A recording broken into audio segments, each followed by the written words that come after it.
mendapatkan hasanah ketika didasarkan kepada harta dan finansial. Maka inilah yang menjadikan kita senang, inilah yang menjadikan kita bahagia. Allah memberikan kepada kita hasanah. Pada kesempatan hari ini Allah memperjumpakan kita dan memberikan kita taman ilmu, dan ini adalah hasanah.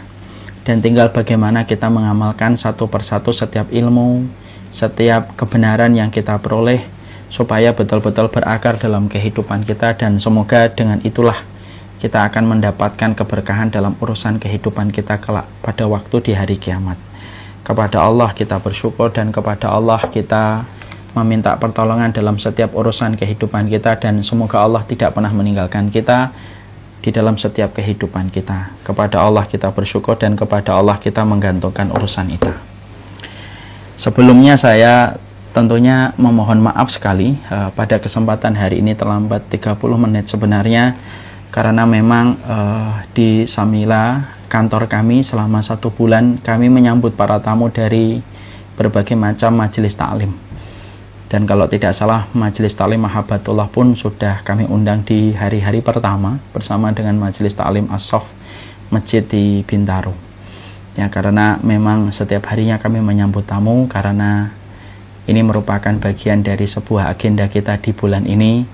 Maka akhirnya ada beberapa jadwal yang terkadang agak mundur, karena memang saya harus memuliakan satu persatu tamu dari berbagai macam majelis taklim yang datang.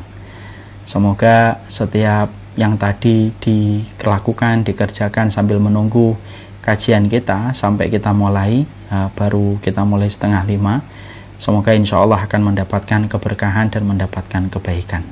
Sekali lagi saya menyampaikan jazakumullah khairan atas semua dedikasi dan seluruh komitmennya yang kuat untuk senantiasa belajar. Dan salah satunya bersabar di dalam proses kita belajar.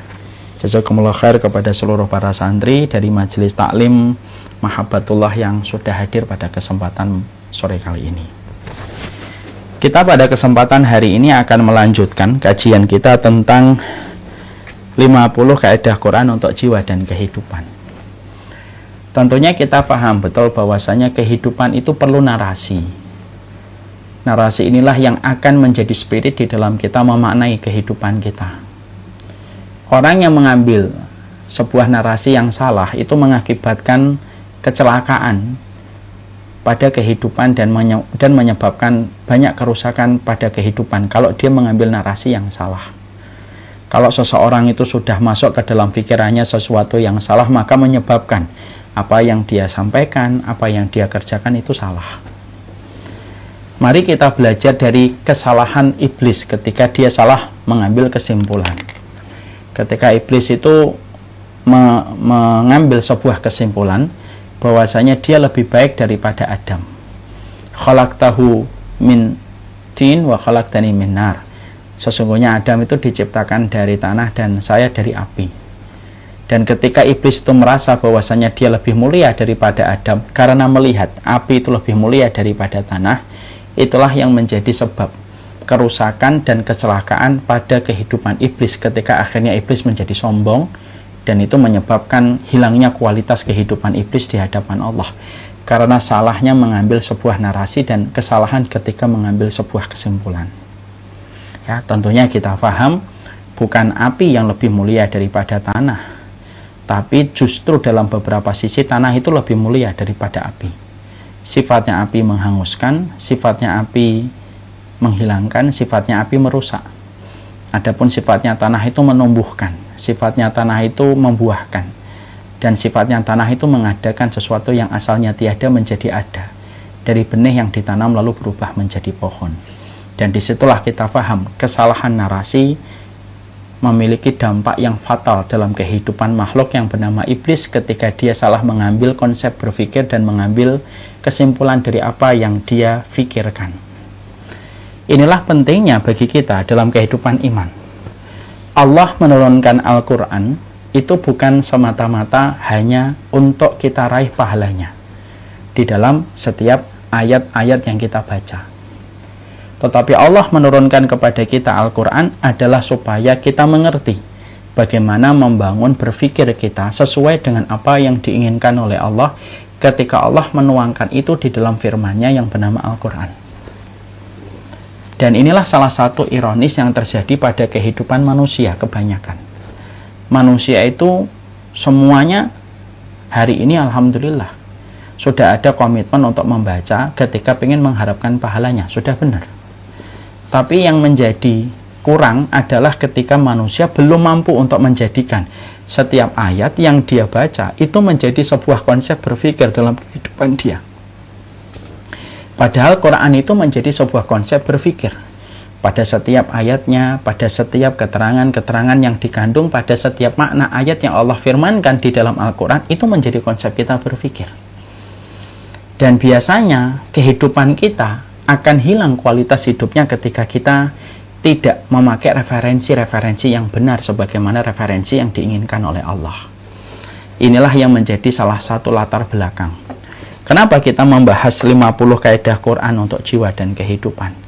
Karena tanpa kita sadari, selama ini sebagai penuntut ilmu, kita ini terkadang justru lalai terhadap setiap ayat yang kita baca, di mana ayat itu apabila kita baca, kita ambil sebuah konsep untuk berpikir, dan kita ambil menjadi narasi kita di dalam kehidupan, itu akan menghasilkan jalan Shiratal Mustaqim dalam kehidupan kita. Dan inilah bagaimana tugas kita kepada Quran. Jadi tugas kita kepada Quran itu membacanya, memahami artinya, memahami makna dan tafsirnya yang benar sebagaimana yang dijelaskan oleh Nabi, memasukkan di dalam konsep berpikir, dan bertindak sesuai dengan apa yang ditunjukkan di dalam Al-Quran. Dan inilah yang seharusnya kita lakukan pada kehidupan kita. Nah, inilah yang menjadi sebuah perkara. Kita ingin untuk menghadirkan kembali kaidah-kaidah Quran yang sebenarnya kaidah itu lebih dahsyat daripada ucapan para motivator. Banyak sekali motivator yang saya pernah dengar, saya pernah jumpai, saya pernah akses di berbagai macam sosial media. Ternyata kalau kita telisi gitu, kita telusuri setiap ucapan quote-quote mereka yang terkenal itu ternyata sebelum mereka menyampaikan, Quran sudah menyampaikan.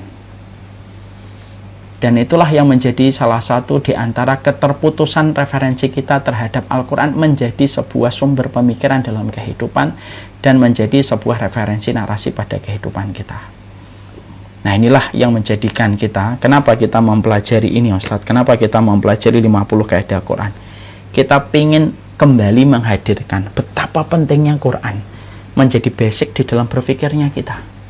Jadi seorang mukmin itu tidak boleh dohirnya dia sholat, dohirnya dia puasa, tetapi pemikirannya justru bertabrakan dengan apa yang ada di dalam Al-Quran. Ini kan berbahaya. Banyak orang sholat, banyak orang mereka puasa, tapi berpikirnya tidak berpikir Quran. Bahkan tidak sedikit orang yang sholat, orang yang sedekah, tetapi berpikirnya justru bertentangan dengan kebenaran yang diusung oleh Al-Quran. Ya. Dan dia walaupun melaksanakan ibadah mahdhah. Makanya mari kita lihat ya, Snok Hergegian yang pernah menjadi sebuah orientalis yang pura-pura masuk Islam dan baru ditemukan faktanya setelah dia meninggal, ketika nama dia ada di referensi-referensi Belanda, bagaimana dia ditanam untuk masuk Islam. Lalu ternyata ketika dia mempelajari Islam, mempelajari bahasa Arab, dan akhirnya diakui menjadi orang yang berilmu pada zamannya, tapi konsep berpikirnya itu sebenarnya bertabrakan dengan kebenaran. Bahkan dialah yang menginput semua data kepada penjajah Belanda bagaimana merusak kaum muslimin di dalam masa penjajahan. Nah, inilah yang kemudian menjadikan akhirnya kita memahami, Masya Allah ya, pentingnya kita bukan hanya sholat. Menjadi muslim itu bukan hanya pada sholat, menjadi muslim itu bukan hanya pada puasa, tapi menjadi muslim itu juga pada pemikiran kita, supaya betul-betul pemikiran kita itu terbangun sebagaimana bangunan Al-Quran. Dan itu akan memberikan pelita, karena sesungguhnya Quran itu disifati oleh Allah pelita. Dan kita harus paham maknanya Quran itu nur. Kenapa Quran itu disifati dengan kata nur, cahaya? Karena pada dasarnya memiliki dua pelita dalam dua fase kehidupan. Kehidupan ketika di dunia dan kehidupan di akhirat. Kehidupan di akhirat jelas, Quran itu menjadi pelita. Dia menerangi alam kubur kita ketika kita adalah orang yang telah jujur ketika menempatkan Quran itu imam dalam kehidupan kita. Imam kita itu ya Al-Quran. Setelah Rasulullah SAW, yaitu adalah mengikuti Al-Quran dan hadis yang disampaikan Nabi. Menjadi pelita dalam konteks kehidupan kita di atas muka bumi ketika sebelum mati itu yang menjadi pelita. supaya kita paham ini loh yang dicintai oleh Allah, ini yang tidak dicintai oleh Allah, supaya kita tidak ngikutin logika, supaya kita tidak ngikutin kebanyakan orang, supaya kita tidak ngikutin nafsu, supaya kita tidak mengikutin hal-hal prasangka yang justru terkadang tanpa kita sadari berseberangan dengan konsep yang diusung oleh Al-Quran di dalam kebenaran. Nah, inilah yang kemudian menjadikan kita akhirnya memahami betul, kita mempelajari 50 kaidah Quran supaya betul-betul kita paham apa saja yang kita harus lakukan dengan basic apa yang disampaikan Allah di dalam Al-Quran. Karena ternyata seorang penulis, seorang ulama, Syekh Umar bin Abdullah Al-Muqbil itu memotret ada 50 ayat yang walaupun pendek, tapi ayat ini sangat penting pada kehidupan. Dan kalau difahami 50 ayat yang pendek-pendek ini, kalaulah difahami ayat-ayat ini, sudahlah cukup pegangan kita. Dan kalau kita jujur memegang ini ayat-ayat ini, maka tidaklah membahayakan fitnah-fitnah para nabi-nabi palsu. Tidaklah akan membahayakan fitnah-fitnah dajjal-dajjal kecil hingga dajjal besar. Selama kita paham dengan referensi ketika berpegang dengan jujur pada kehidupan kita dan konsisten. Nah, inilah pentingnya bagi kita untuk kemudian mengkaji 50 kaidah yang ada di dalam Al-Quran. Kita kemarin sudah membahas bagaimana kemudian di kaidah yang pertama kita membahas tentang masalah bagaimana kehidupan kita, yaitu adalah ayat yang menjadi dasar yang pertama adalah Al-Baqarah 83, dan tidak semua ayatnya tetapi salah satu part dari ayat 83, wa qulu linnasi husna, dan sesungguhnya kita ini haruslah berkata yang baik kepada manusia. Ini merupakan kaidah yang pertama yang disampaikan oleh penulis kepada kita, bahwasanya salah satu di antara karakter orang yang berkualitas dalam kehidupannya adalah mereka yang senantiasa memperhatikan ucapan mereka. Makanya Allah memberikan guidance, Allah memberikan petunjuk. Wa qulu linnasi husna, berkatalah yang baik kepada sesama manusia. Berarti disinilah kita akhirnya menjumpai, Masya Allah ya, bahwasanya perkataan itu merupakan bagian dari sebuah keberkahan dan kualitas kita dalam kehidupan. Karena terkadang kehidupan kita dibentuk dari perkataan kita. Kalau perkataan kita adalah perkataan yang baik, maka teras kehidupan kita akan dipenuhi dengan sesuatu yang baik ketika didasarkan pada ucapan-ucapan yang baik. Makanya Masya Allah ya, ucapan itu mempengaruhi apapun yang ada di sekitar kita. Nah, kemarin sudah saya sampaikan dalam pertemuan yang terakhir kan, bagaimana kalau kita minum, minuman itu terpengaruh dengan ucapan kita. Kalau kita mengucapkan kata-kata yang baik, dia membentuk molekul yang indah, bermanfaat bagi tubuh yang meminumnya. Kalau dia mengumpat minuman itu, maka molekulnya akan menjadi molekul-molekul yang menakutkan dan membawa keburukan bagi yang meminumnya. Air terpengaruh dengan ucapan. Kemudian tanaman terpengaruh dengan ucapan. Bahkan saya pernah menjumpai sendiri bagaimana ada seorang tukang taman bercerita, tanaman yang disiram dengan kata-kata pujian itu akan memiliki gairah untuk hidup dan indah. Itu jauh lebih baik daripada tanaman yang disirami dengan kata-kata umpatan. Sama pula, kalaulah air bereaksi dengan ucapan, kalaulah tanaman bereaksi dengan ucapan, anak-anak kita pun sama kan. Anak yang dididik dengan hujatan dan umpatan, maka dia akan menjadi orang yang kasar. Sampai karakter kejiwaan manusia itu tergantung bagaimana dia mendapatkan asupan perkataan. Dan itulah yang menjadikan kita akhirnya paham kenapa Islam itu sangat detail memperhatikan ucapan. Bahkan malaikat yang Allah turunkan kepada kehidupan manusia itu pun identik dengan ucapan yang keluar dari manusia itu sendiri. Ma yalfidhu min qaulin illa ladaihi raqibun atid. Tidaklah setiap malaikat, setidaklah manusia ketika mereka hidup kecuali akan dicatat apapun yang keluar dari mulutnya dari malaikat raqib dan atid. Kenapa yang disebutkan oleh Allah ketika menyebutkan malaikat raqib dan atid adalah dengan ayat ma yalfidhu min qaulin. Ma yalfidhu itu apa yang diucapkan min qaulin, qaul. Bukankah malaikat raqib dan atid itu mencatatkan bukan hanya perkataan, perbuatannya, hatinya, semua kan dicatat oleh malaikat. Tapi yang disebutkan oleh Allah adalah tentang perkataan. Karena disebutkan kata perkataan, walaupun tugasnya malaikat raqib dan atid bukan hanya untuk mencatat perkataan, tapi semua yang dilakukan manusia itu dicatat oleh malaikat raqib dan atid. Tapi Allah menyebutkan dalam ayat ini pada surat Qaf itu min qaulin, itu menunjukkan Berarti masalah besar dalam kehidupan manusia itu tergantung pada ucapan mereka, dan itulah yang paling banyak menyelamatkan, sebagaimana itulah yang paling banyak merusak. Bukankah para wanita dimasukkan ke neraka juga gara-gara ucapan kan? Bukan karena nempeleng suami. Enggak. Bukan karena membuka aurat yang paling banyak memasukkan manusia ke neraka. Bukan. Yang paling banyak memasukkan wanita masuk ke dalam neraka itu ucapan kan?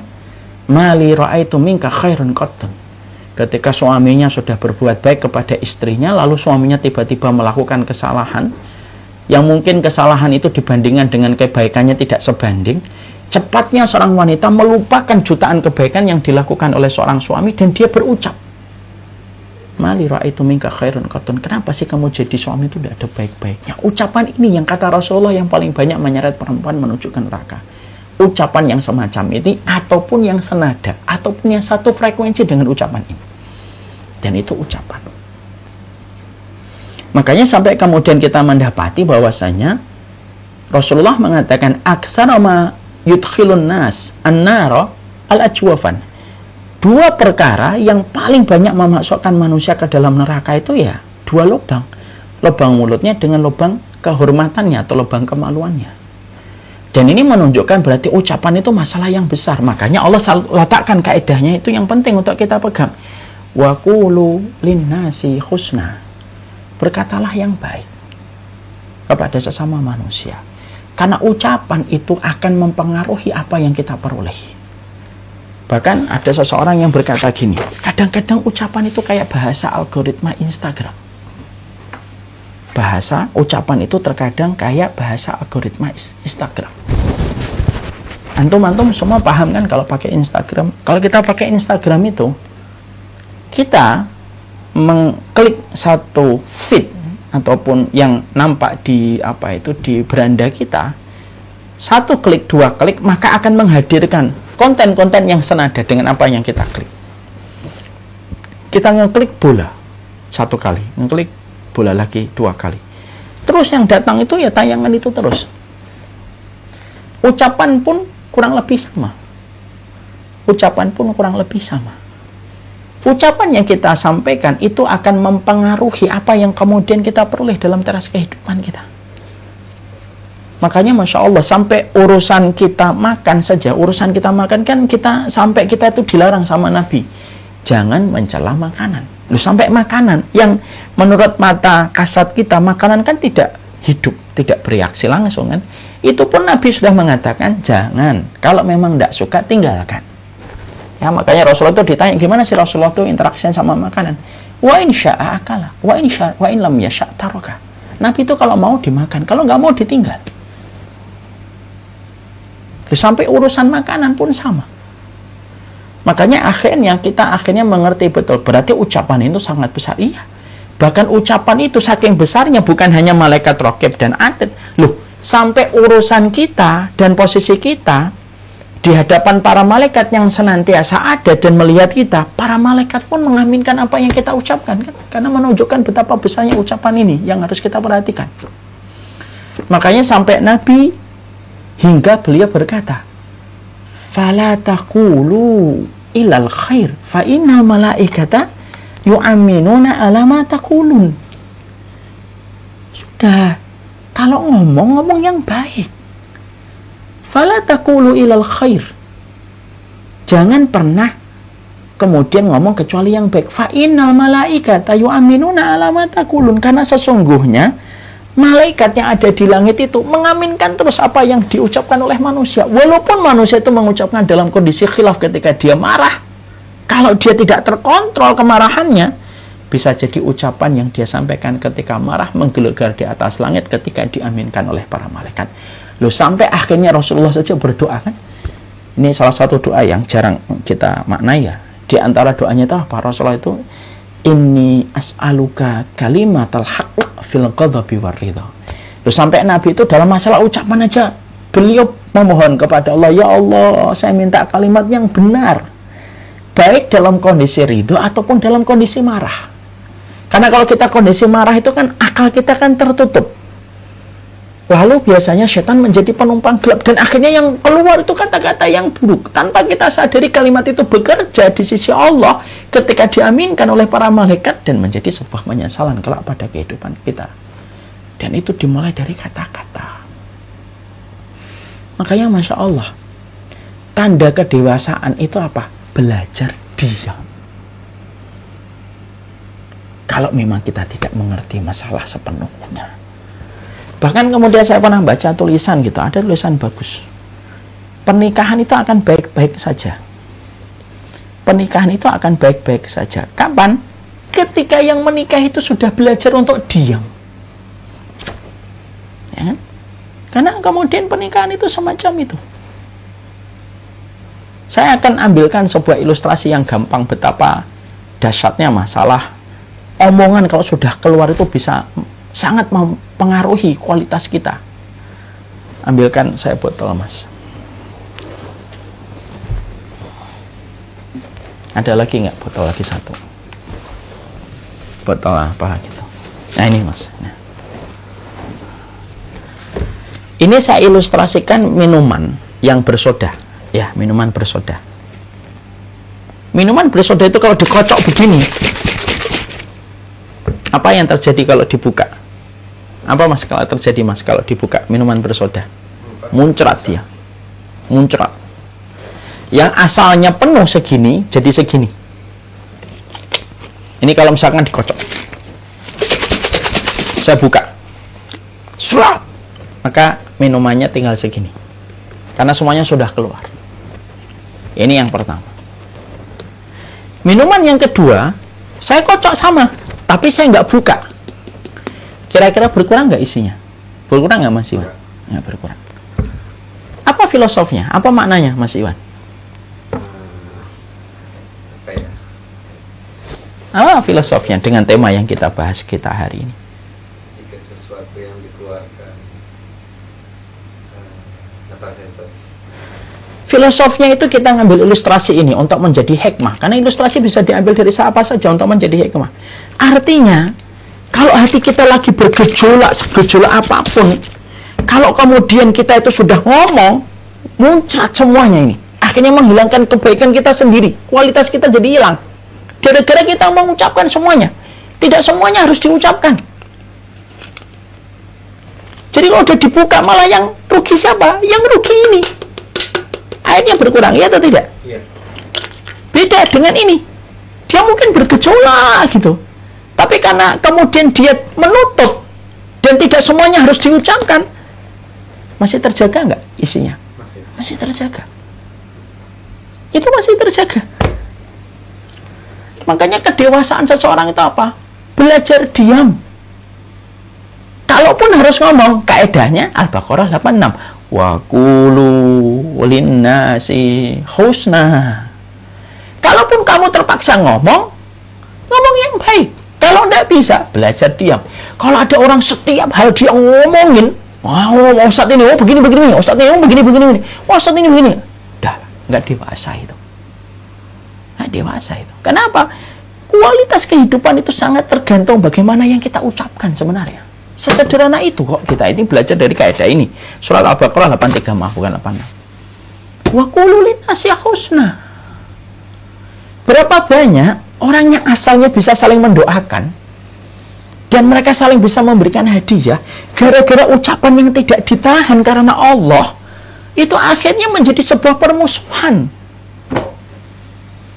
yang tiada berujung dari semua perkara itu. Ketika kemudian kita tidak belajar untuk diam, belajar diam, kamu nggak akan dihisab kalau diam itu. Kalau baru gendel di hati itu nggak akan dihisab. Diamnya bukan sekedar diam. Kalau sekedar diam jadi penyakit. Tapi diam dengan harapan yang kita sandarkan untuk mencari keridhaan Allah. Ketika Allah yang menyuruh kita untuk diam. Makanya disebutnya liyasmut di dalam hadis. Ibu-ibu kan paham, bapak-bapak kan paham hadisnya. Man kana yu'minu billahi wal yaumil akhir falyakul khairan aw liyasmut.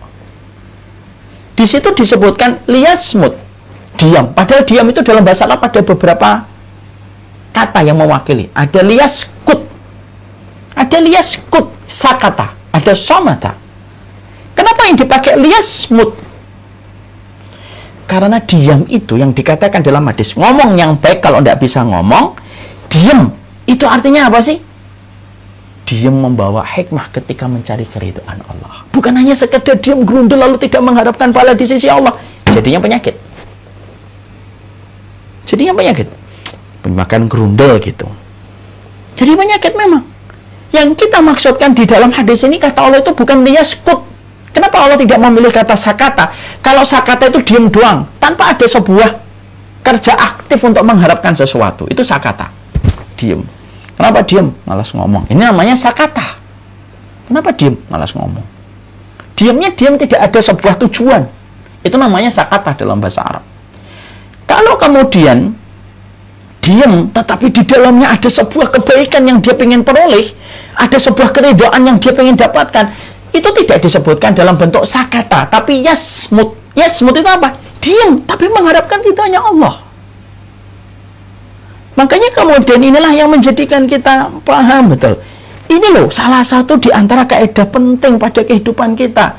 Kalau kemudian kita dalam kehidupan itu sebelum kita keluar, kalau kita diundang dalam satu perkumpulan apapun, tulis di situ wa qulu linnasi husna, Al-Baqarah 83. Ngomong yang baik kepada manusia. Sebagaimana ilustrasi dua botol sama-sama dikocok yang di dalamnya dua-duanya ada soda. Yang mana kalau ini dibuka, maka semuanya akan keluar. Dan kita ketika kemudian semuanya harus diomongkan, kita yang rugi. Kenapa? Kualitas kehidupan kita jadi berkurang jauh setelah semuanya itu harus diomong. Semuanya harus diomong. Akhirnya apa? Tinggal segini.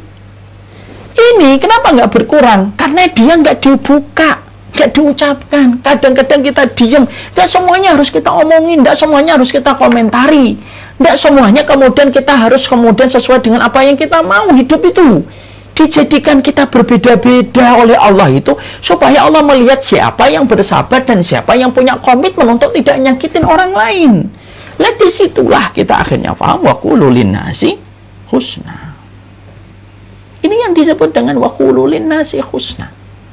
Itulah kualitas kita dalam kehidupan. Makanya bahasa omongan itu penting. Makanya ada tasbih di dalam Islam, ada zikir, ada doa. Loh, sampai Rasulullah menyampaikan al-kalimatut thayyibah shadaqatun. Kalimat-kalimat thayyibah itu sedekah. Kenapa sampai pemilihan kata yang baik itu sedekah? Sampai dikategorikan sedekah. Jadi kalau kita ngomong yang baik, misalkan begini, kita ngomong begini yang baik, itu dikategorikan sedekah. Yang disetarakan dengan sedekah kita pakai uang walaupun hanya dengan ucapan. Karena impact yang ditimbulkan dari kalimat yang baik itu akan membawa kebaikan. Berapa banyak orang mati bunuh diri gara-gara omongan orang? Berapa banyak suami istri bercerai gara-gara omongan orang? Berapa banyak orang yang asalnya kondisinya fine-fine saja, baik-baik saja, kemudian menjadi berantakan gara-gara omongan orang? Gara-gara omongan orang itu.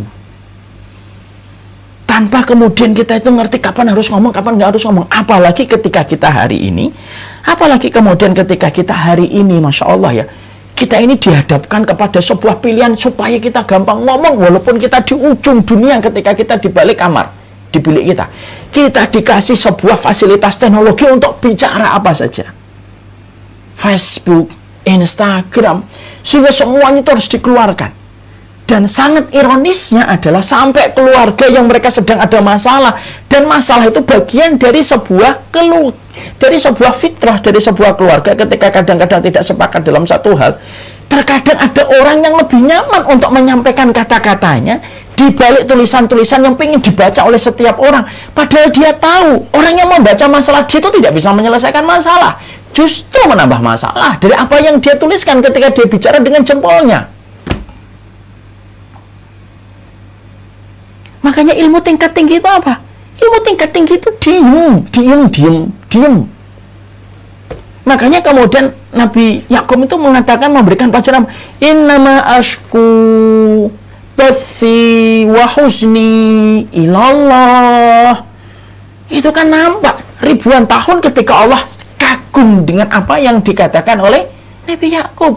Innama ashku bathi wa huzni ilallah. aku mengeluhkan dan mencurahkan basi ke permasalahanku wa husni, kesedihanku ilallah, kepada Allah.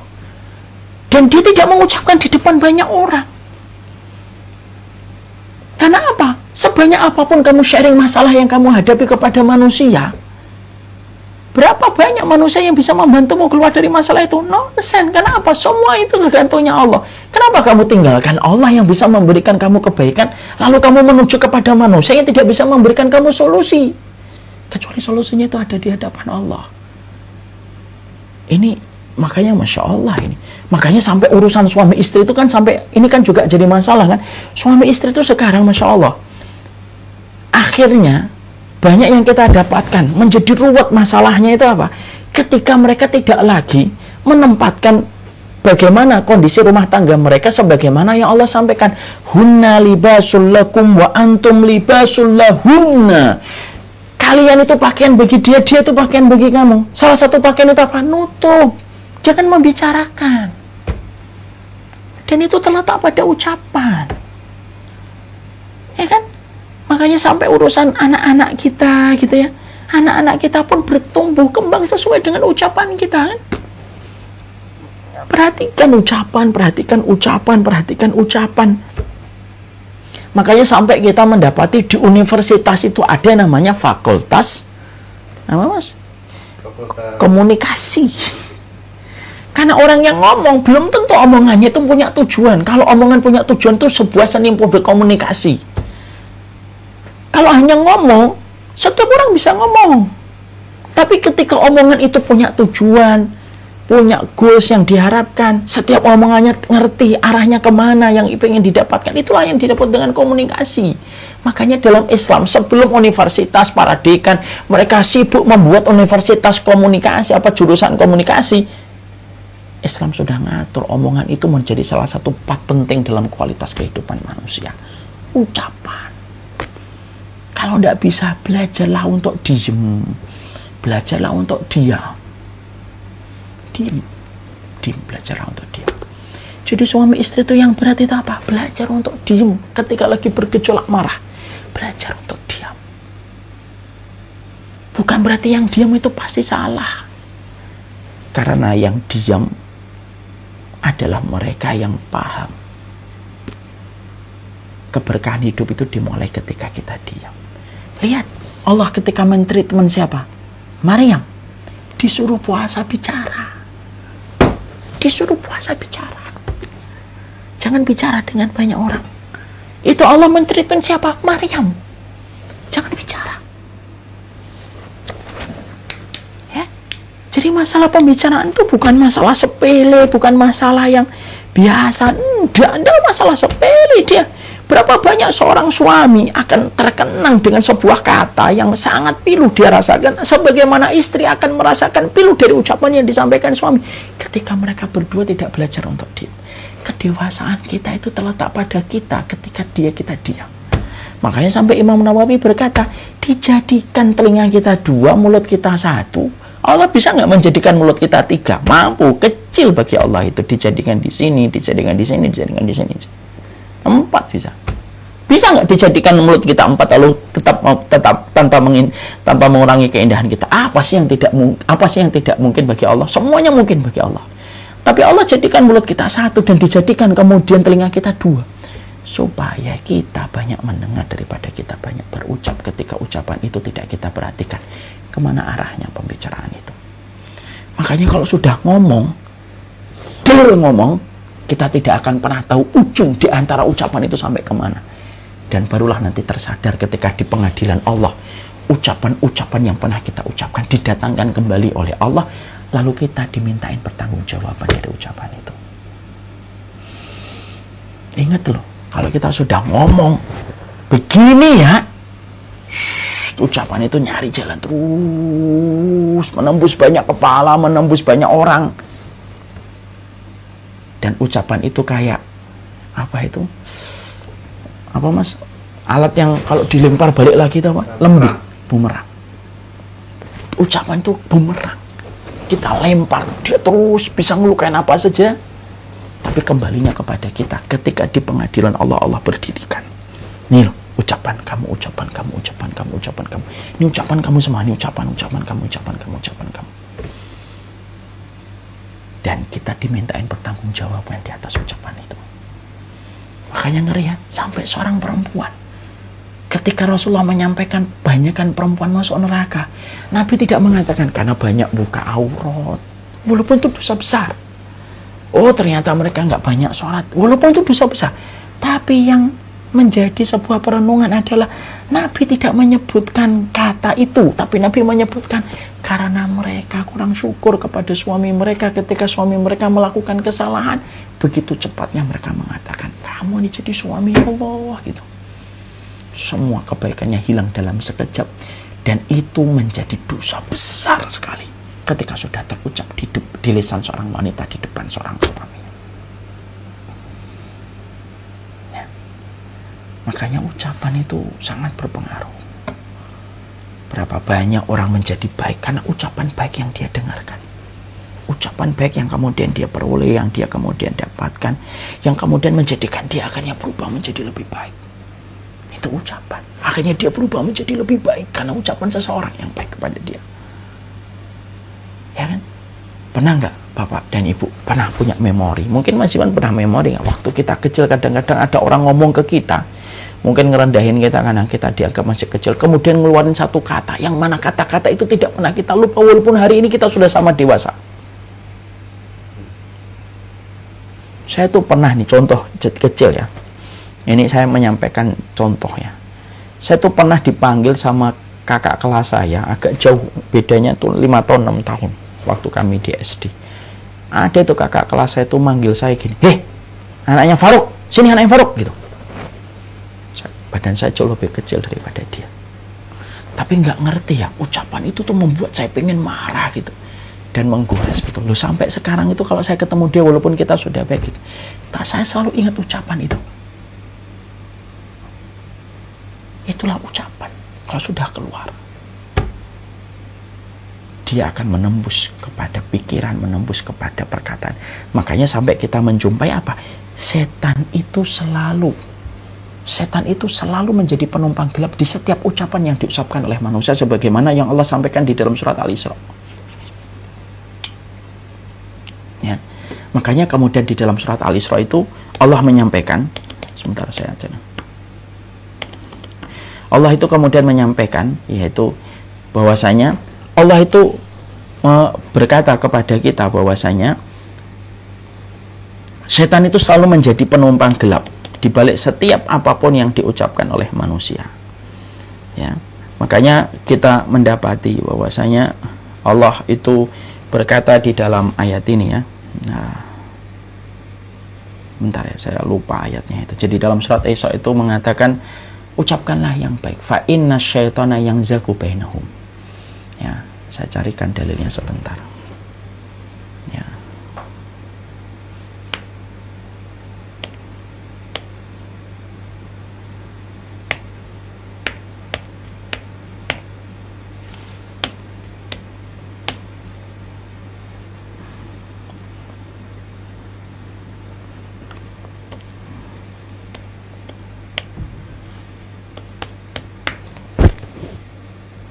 Surat Al-Isra 53. Maka kemudian Allah menyampaikan ya, karena ini merupakan bagian dari surat Al-Baqarah 83 berkaitan pada surat Al-Isra ayat 53. Allah kemudian sampai menyampaikan wa kulli ibadi yaqulul lati hiya ahsan innasyaitana yanzagu bainahum innasyaitana kana lil insani aduwwam mubina. Allah menyampaikan pada surat Al-Isra ayat yang ke-53, katakanlah kepada hambaku dengan perkataan yang terbaik. Jadi kalau kita sudah bicara ini orang ini beriman sama Allah, ucapkanlah perkataan dengan perkataan yang terbaik. Ahsan itu terbaik, superlatif, ismun tafdhil. Inna syaitana yanzaghu bainahum. Sesungguhnya setan itu dia berusaha untuk memisahkan kalian. Dan salah satu di antara alat yang dipakai untuk setan memisahkan manusia dari ucapan. Kita lihat kan suami istri bercerai gara-gara ucapan-ucapan yang pernah keluar dari mereka ketika mereka bertengkar. Lalu ucapan itu membekas dan tidak ada komitmen untuk memaafkan dengan tulus, tanpa menyadari bahwasanya ucapan ketika marah itu 60-70% itu adalah bagian dari setan dan bukan dari bagian jujur hati kita. Ya.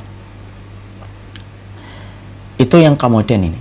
Berapa banyak persaudaraan itu bisa pecah gara-gara satu ucapan. Walaupun mereka sudah ngelewatin 10 musim, sudah ngelewatin 100 bulan purnama, 100 purnama ketika mereka berteman, gara-gara ucapan 100 purnama itu hilang. Makanya Allah sampai menyampaikan kenapa harus ngomong yang baik. Lalu disebutkan oleh kemudian ayat setelahnya itu apa? Inna syaitana yanzagu bainahum.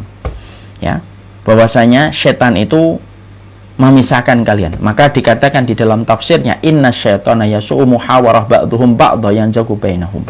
Dikatakan bahwasanya setan itu selalu ingin mengubarkan permusuhan di antara kaum muslimin dengan menumpang setiap perkataan-perkataan yang keluar dari lisan mereka. Dan ini ucapan. Makanya inilah yang kemudian menjadikan kita akhirnya paham kualitas kehidupan itu sangat tergantung bagaimana proses kita ketika kita selalu memperhatikan ucapan kita. Baik dalam kondisi ridho, baik dalam kondisi kita lapang, ataupun dalam kondisi kita marah sekalipun, ucapkanlah yang baik. Itulah yang menjadi dasar kenapa kemudian sampai kita peroleh dan sampai kita dapati. Nabi sampai berdoa, ya Allah, saya meminta kalimat yang keluar dari lisan saya ini kalimat yang hak. Kalimat yang membawa kebaikan. Fil ghadabi waridho. Dalam kondisi marah atau dalam kondisi kita ridho, itu ucapan yang keluar dari lisan ini lisan yang baik, ini keluarnya yang baik, ya Allah. Itu sampai Nabi saja kemudian memohon doa itu, karena Nabi tahu di antara umatnya nanti akan banyak mendapatkan keburukan dari ucapan yang keluar, terutama ketika mereka sedang dalam kondisi marah.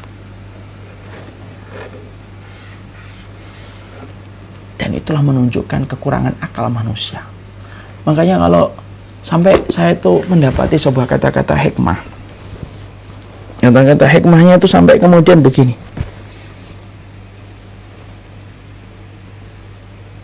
Orang itu akan ketahuan, akan terlihat kedewasaan dia di dalam berhikmah, kedewasaan dia dalam memiliki hikmah, kebijaksanaan itu ketika kita tahu bagaimana kondisinya ketika marah. Karena dia akan betul-betul paham bagaimana mengontrol setiap ucapannya. Ya, dia akan betul-betul mampu mengontrol bagaimana ucapannya itu. Nah, inilah yang menjadikan akhirnya kita betul-betul mengerti bahwasanya inilah kemudian perkara yang sering menjadi sesuatu yang dilupakan oleh setiap orang. Quran meletakkan kaidah penting yang pertama itu adalah belajarlah untuk diam kalau memang tidak ada satu kebaikan dari apa yang kamu sampaikan. Belajarlah untuk diam pada sesuatu yang mungkin kamu tidak ada kebaikannya. Dan belajarlah untuk menimbang apapun sebelum kamu ucapkan. Orang yang beriman adalah orang yang dia meletakkan mulutnya di belakang hatinya. Setiap sesuatu dipikirkan dulu oleh hatinya. Barulah mulut itu menunaikan apa yang telah dikoreksi sama hatinya. Orang yang fajir, orang yang banyak dosa, yaitu adalah orang yang meletakkan orang yang meletakkan hatinya di belakang mulutnya. Ngomong, baru hatinya nanti mikir omongan itu. Baru kemudian dia bicara. Makanya Masya Allah, inilah yang menjadikan kita akhirnya paham. Nah sekarang, mulut saya ini ada di mana sih sebenarnya gitu. Kalau mulutmu engkau letakkan di belakang hatimu, berarti sebelum kamu ngomong, kamu akan mikir. Kira-kira penting atau nggak penting ya? Sama dengan jempol. Jempol ini yahullu mahallal lisan fi halatinal an. Dia menempati posisi lisan di kondisi zaman hari ini. Sama ini, kadang-kadang kita ini sering sekali ya, apa saja ikut komentar. Apa saja ikut komentar. Ada ini nih, ikut nebeng kita. Komen panjang lebar. Ikut kemudian nyindir macam-macam. Ada orang yang hari ini tuh Masya Allah, ada orang yang hari ini mulutnya nggak ngomong, tapi jempolnya itu melebihi orang yang paling cerewet sekalipun. Jempolnya itu melebihi orang yang paling cerewet sekalipun. Makanya inilah yang kemudian menjadikan akhirnya kita belajar. Seorang penuntut ilmu itu yang pertama itu apa? Belajarlah diam. Belajar diam.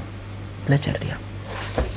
Jadi seorang suami istri itu sebelum menikah itu apa? Belajar diam.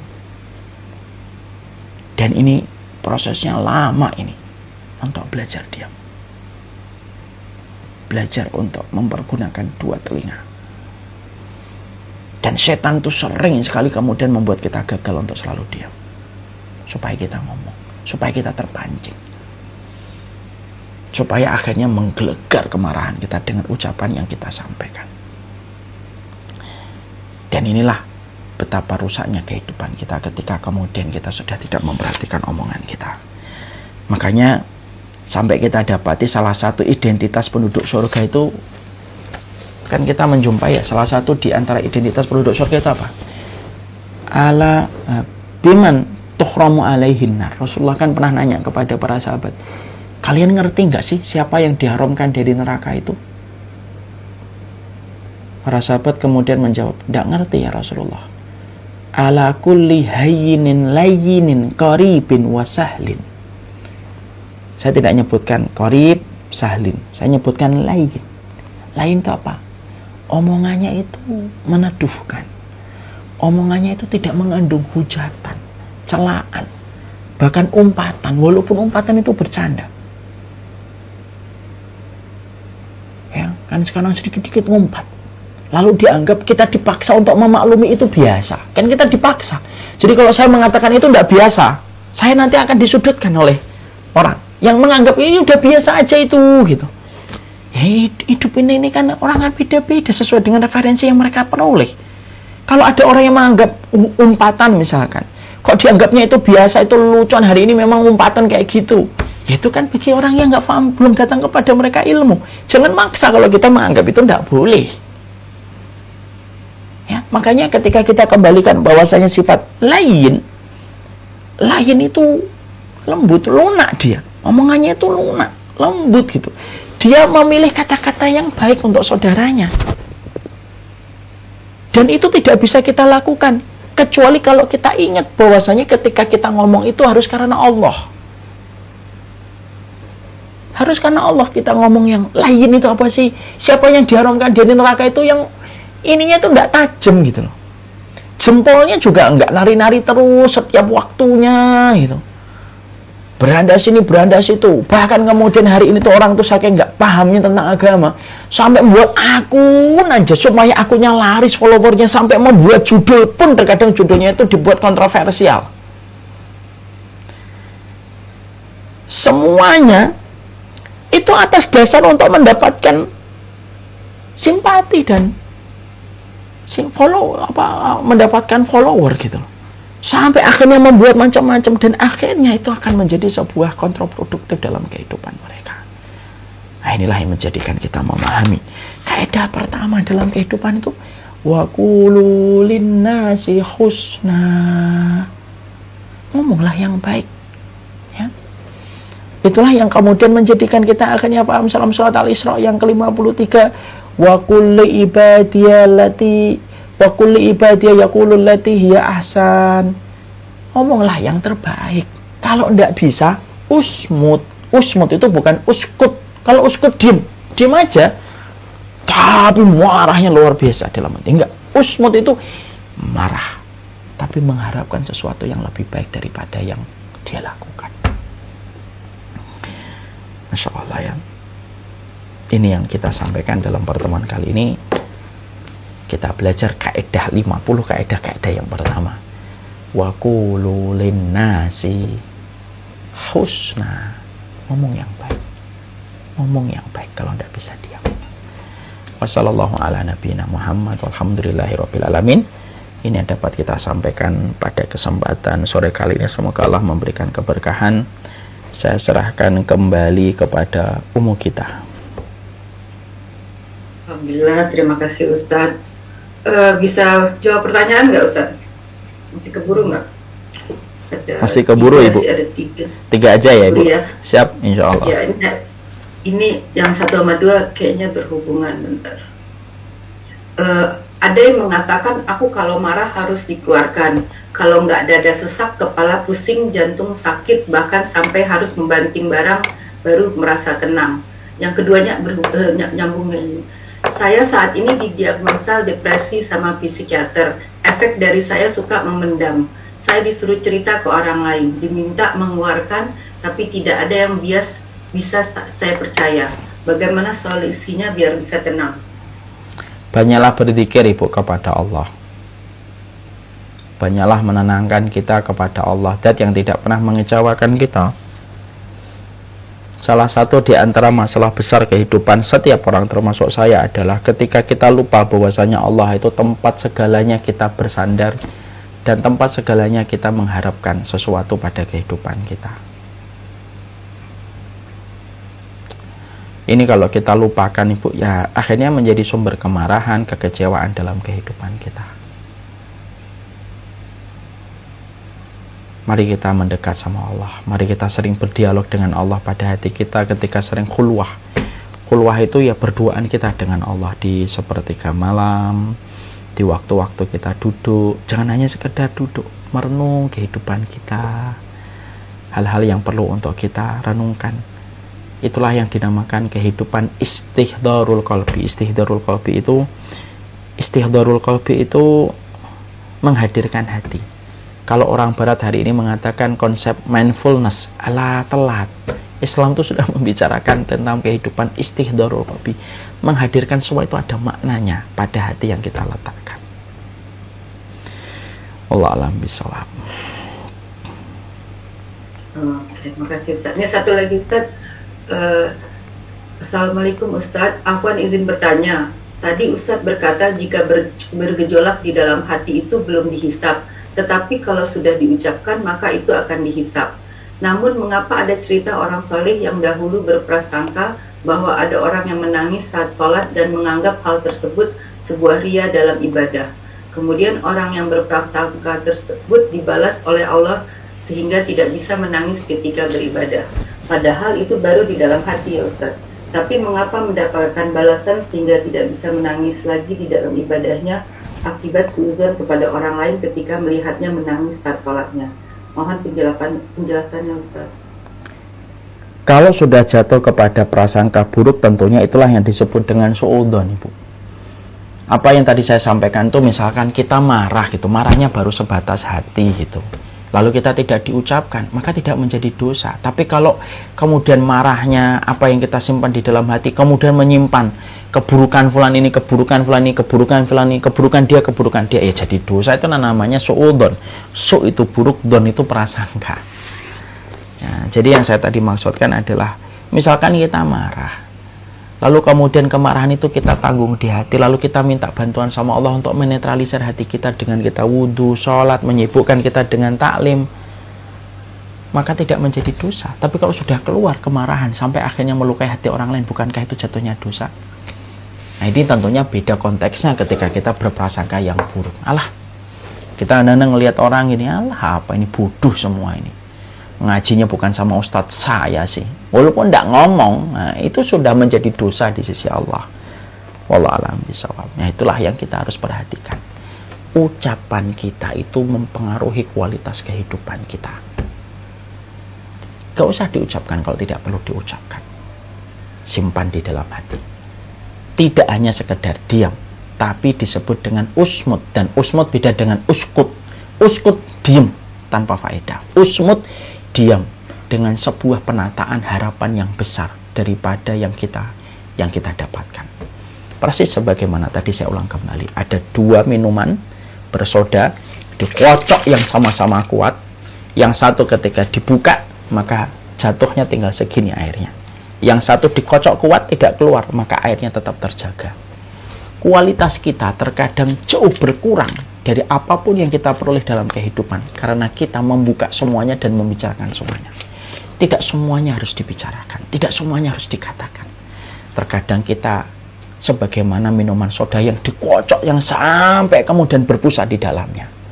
Tapi ketika tidak dikeluarkan, seiring waktu busa itu akan menghilang dan akan menjadi normal kembali. Wassalamualaikum ala nabiyina Muhammad walhamdulillahirabbil alamin. Ini yang dapat saya sampaikan. Semoga Allah memberikan keberkahan dari apa yang kita pelajari. Senang sekali berjumpa dengan Majelis Ta'lim Mahabbatullah. Sudah lama kita tidak kajian kalau tidak salah. Kalau tidak salah terakhir itu di bulan Agustus, karena kita lagi fokus pembuatan Samilah series yang keempat. Dan alhamdulillah kita berjumpa kembali. Semoga Allah memberikan keberkahan dalam setiap urusan kita.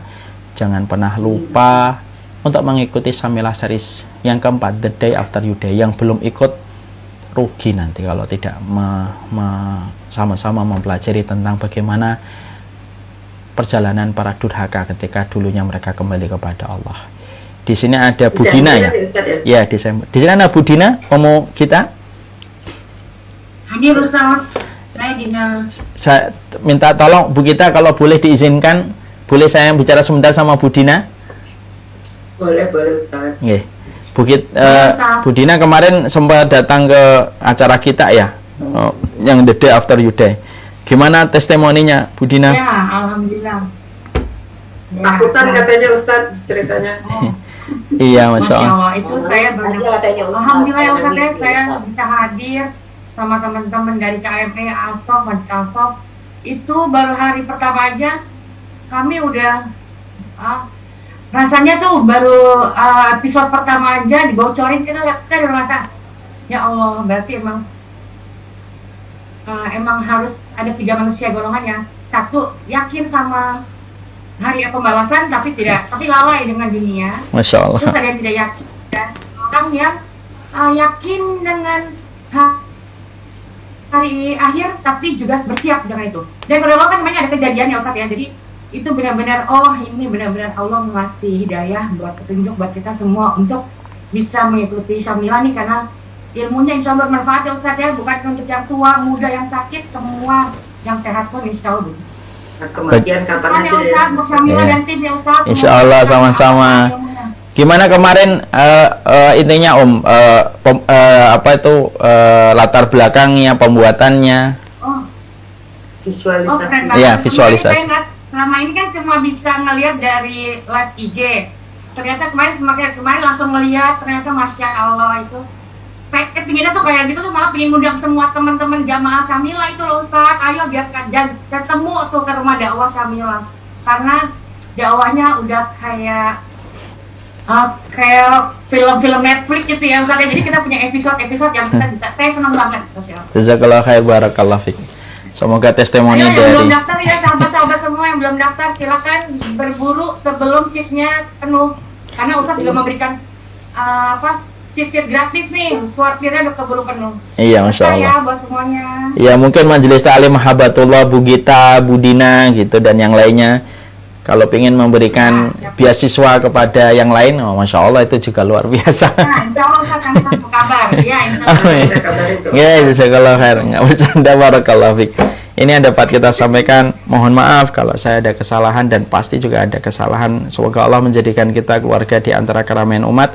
Wassallallahu ala nabiyina Muhammad walhamdulillahirabbil alamin. Subhanakallahumma wa bihamdika asyhadu an la ilaha illa anta astaghfiruka wa atubu ilaik. Jazakumullah khair Bu Gita, Bu Dina dan seluruh para pengurus Majelis Ta'lim Mahabbatullah yang tadi sudah rela untuk menunggu waktu sampai terlambat setengah jam karena memang kami lagi menjamu tamu yang datang. Sebagaimana kemarin juga tamu-tamu dari Bintaro juga datang. Jazakumullah khair. Maaf, semoga Allah memberikan kita kebaikan. Assalamualaikum warahmatullahi wabarakatuh. Waalaikumsalam. Jazakallah khair Ibu, jazakallah khair. Ya, amin insyaallah. Jamaah semuanya. Sama-sama, Masya Allah. Allah. Amin, lahir batin insyaallah. Mohon maaf. Waalaikumsalam warahmatullahi wabarakatuh. Barakallah fiik. Seluruh Instagram, jazakumullah khair. Pada kesempatan hari ini kita sudah 2 kali ya. Sudah 2 kali kajian. Pertama kajian tentang masalah apa tadi pagi ya?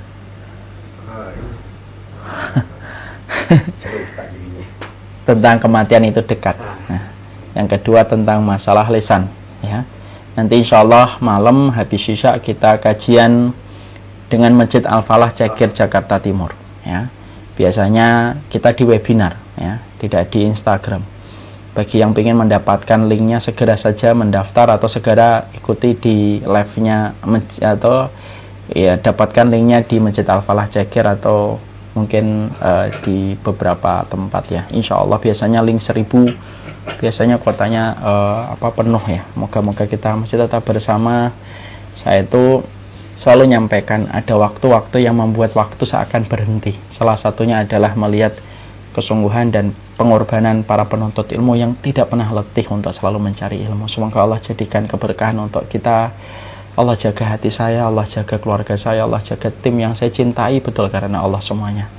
Senang sekali menjadi bagian dari kalian dalam perjalanan kita menuju kepada Allah, untuk menunggu sisa-sisa kehidupan kita sampai nanti kita mempertanggungjawabkan semua perkataan dan perbuatan kita di hadapan Allah.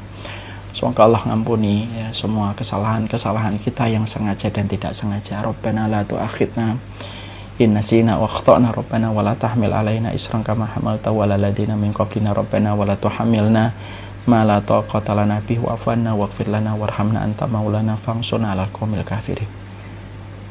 Assalamualaikum warahmatullahi wabarakatuh.